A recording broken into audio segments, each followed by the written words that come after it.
Hi hello viewers. Already நம்ம ground floor Roop போட்டோம், first floor Roop போட்டோம். சிறுச்சேரி இப்போ தான் ரூப் போட்டோம் ஃபஸ்ட் ஃப்ளோரு. கிரவுண்ட் ஃப்ளோர் வரைக்கும் ஸ்டார்ட் பண்ண சொல்லிட்டார் இன்ஜினியர். இது மெயின் பைப்பு இபி தான். இங்கேருந்து கார் பார்க்கிங்கோட சுவிட்ச் போர்டு 16 மாடலுக்கு சொல்லியிருக்காங்க.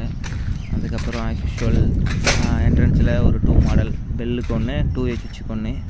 அதுக்கப்புறமா இது வந்து பார்த்திங்கன்னா ஒரு பெட்ரூமு, ஒரு ஹால்லேயே ஒரு கிச்சன், ஒரு சின்னதாக ஒரு அட்டாச் டாய்லெட்.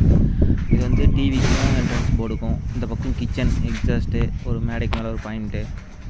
அதுக்கப்புறம் பார்த்திங்கன்னா இது வந்து washing machine area, chit out சின்னதாக, அதே அட்டாச்சோட பாத்ரூமில் பார்த்திங்கன்னா ஒரு எக்ஸாஸ்ட் பாயிண்ட்டு, ஒரு வால் பாயிண்ட்டு, அவ்வளோதான் யூஷுவல். இங்கே வந்துட்டு பார்த்திங்கன்னா இது ஒரு பெட்ரூமில் பார்த்திங்கன்னா என்ட்ரன்ஸ் பாக்ஸ் இருக்கும். ஒரு 2A வந்து நம்ம 2 அடி ஹைட்டில் கொடுப்போம். மெயின் பாக்ஸ் வந்து 24 இன்ச்சில் கொடுப்போம். டிபி இடம் இல்லாதால கஸ்டமர் வந்து நம்மளை வந்து டிபி வந்து பெட்ரூம் உள்ளே பிளான் பண்ண சொல்லிட்டாங்க. பாய் எல்லாம் ஃபிக்ஸ் பண்ணிட்டு நெக்ஸ்ட் வீடியோவில் பார்ப்போம்.